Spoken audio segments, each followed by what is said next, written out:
Retrieval is the process in which your memory is recalled. It can only occur after encoding has taken place.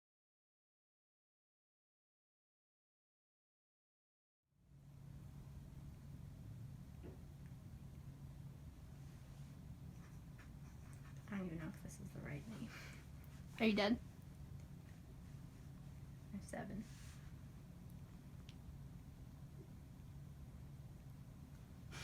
If you can't remember, it's okay.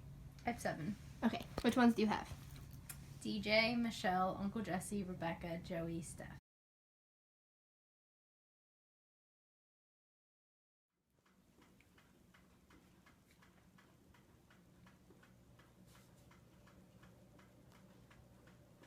Stop.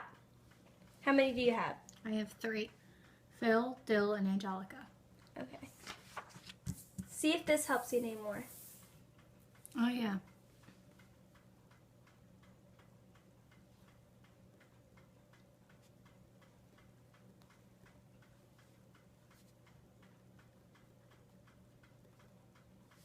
I got them all.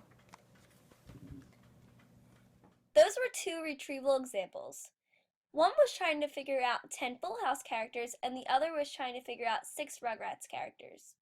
Notice how without a picture they could not recall all of the characters. There are 2 types of retrieval, recognition and recall. Recognition is a measure of memory in which the person need only identify items previously learned. Examples include a fill-in-the-blank test or even an essay test. I can't remember any of this. It's so hard. Recall is a measure of memory in which the person must retrieve info learned earlier. An example of this is a multiple choice test. Oh my god, this is so easy. I remember it. In most cases, it is easier to retrieve information through recognition rather than recall. Think how easier it is to remember answers on a multiple choice test rather than a fill-in-the-blank test. Thus, this concludes that recognition lasts way longer than recall. Relearning is a measure of memory that assesses the amount of time saved when learning material for a second time. An example of this is when Harry Barrick reported that people who had graduated 25 years earlier could not recall many classmates. However, they could recognize 90% of their pictures in the yearbook. Oh, I remember Tyler, he was in ROTC. And James was in Silvertones. And Darius played volleyball. Christina looks back at the class of 2015. Although she doesn't remember them all, by looking at the pictures, she can name the various activities these students were involved in during high school. Retrieval cues. The more retrieval cues you have, the more likely you are to remember.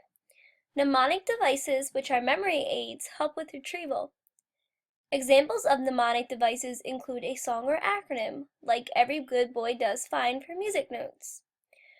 Best types of retrieval cues come from associations we form at the time of encoding, such as sights, smells, etc. Next, we have priming. Priming is the activation of particular associations in memory.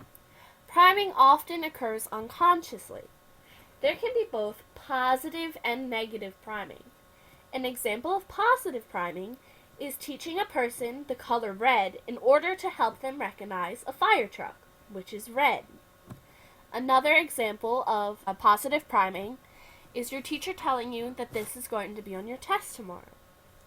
An example of negative priming is exposing someone to a lot of information and then having them ignore the information they were given.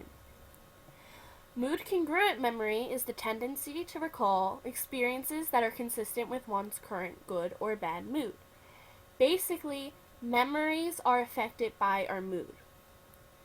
For example, Susan is in a very angry mood, so she recalls the fight she had with her mom a few weeks earlier that also made her feel angry. I'm happy, and my mood reminds me of the time I got my dog. In the video, my sister feels happy, so she remembers a happy event, getting a dog. Next, we have déjà vu.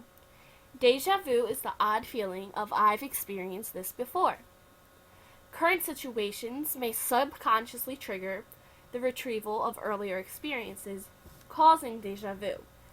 Déjà vu often occurs in people who are younger or people who are highly fatigued.